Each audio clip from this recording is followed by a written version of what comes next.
The earth trembled, not with the familiar rumble of tectonic plates, but with the thunder of massive footsteps.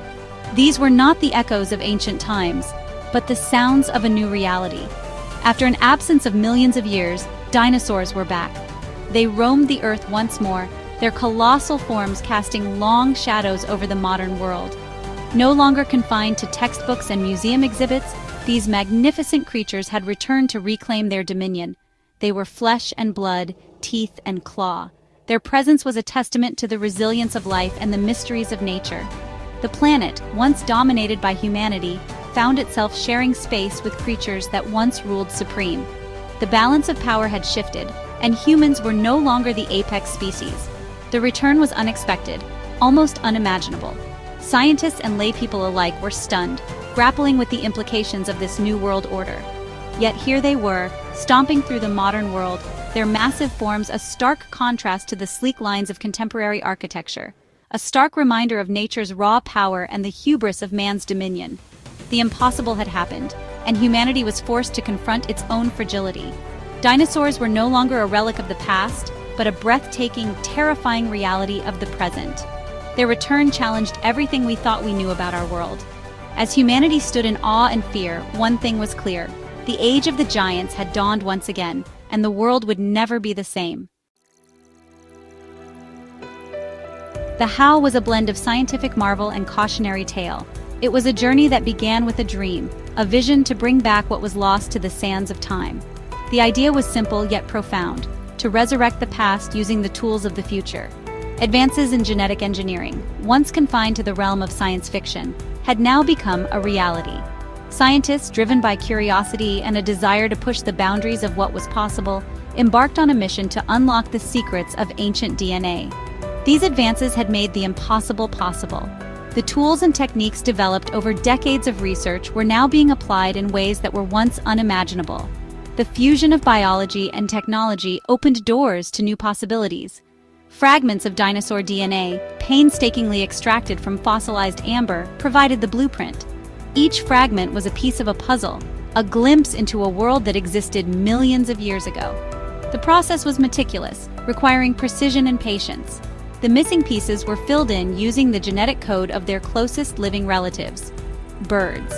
By comparing the ancient DNA with that of modern birds, scientists were able to reconstruct the genetic sequences that had been lost to time.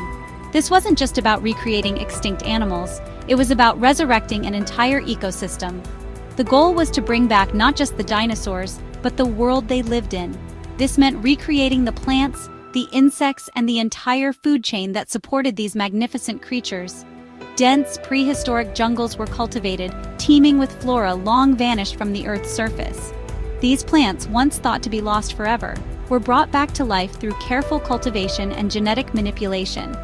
These biodomes were designed to replicate the dinosaurs' natural habitats, a Jurassic world within our own.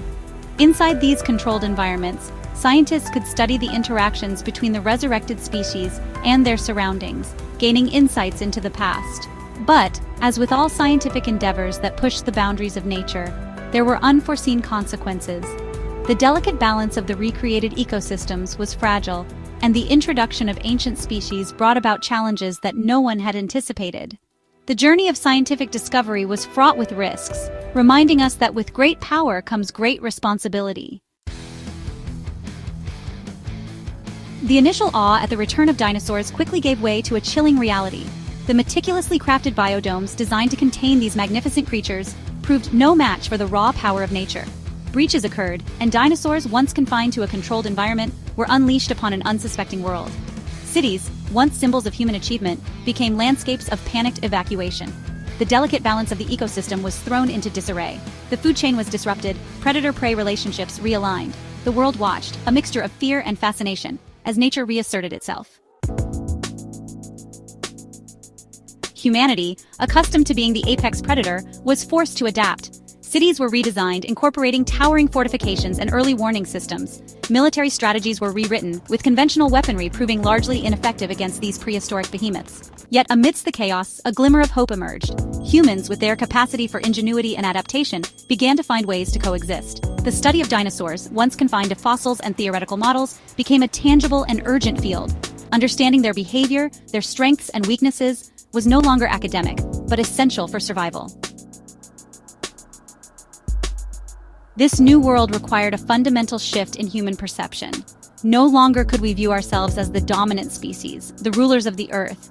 We had to adapt to a new reality, one where we shared our planet with creatures from a bygone era. The planet was no longer solely ours. It was a shared domain, a place where the past and present collided in the most extraordinary way. It belonged to the dinosaurs, too. These magnificent creatures, once thought to be lost to history, now roamed freely among us, reminding us of the Earth's ancient past. This realization, while daunting, also sparked a sense of wonder. The awe in people's eyes as they gazed upon these living legends was palpable. It was a humbling experience, one that made us rethink our place in the world. To share the planet with these magnificent creatures, to walk among them and observe their behaviors, was a privilege few had ever imagined possible. To witness their raw, primal power, to see them move with such grace and strength, was to reconnect with a part of nature that had been lost for millions of years. It was to reconnect with the awe-inspiring majesty of the natural world. The sight of a dinosaur in its natural habitat was a reminder of the Earth's incredible history and the wonders it still holds. The line between fear and fascination blurred. People were captivated by these creatures, yet there was an underlying sense of danger, a reminder of their primal nature. Dinosaur parks, once filled with animatronic replicas, now housed the real deal. These parks became sanctuaries where people could safely observe and learn about dinosaurs. Now housed the real deal. The thrill of seeing a living, breathing dinosaur up close was an experience that left an indelible mark on all who witnessed it. The thrill of seeing a Tyrannosaurus Rex in the flesh, its massive form moving with surprising agility, was a sight to behold. Of hearing the earth-shuddering bellow of a Brachiosaurus, a sound that resonated deep within the soul, was an experience that words could scarcely describe. Was a once-in-a-lifetime experience that drew millions. People from all corners of the globe flocked to these parks, eager to witness the wonders of the prehistoric world brought back to life. The return of the dinosaurs was more than just a biological phenomenon. It was a cultural, societal, and ecological earthquake. It forced humanity to confront its place in the grand scheme of things, to acknowledge that we are but one species among many, sharing this planet we call home. The future remained uncertain. Would we find a way to coexist peacefully with these prehistoric behemoths? Or would our history be a cautionary tale of ambition and the unintended consequences of tampering with the natural order? Only time would tell. One thing was certain, the world would never be the same. The return of the dinosaurs marked the dawn of a new age, an age of coexistence, of adaptation, and of wonder.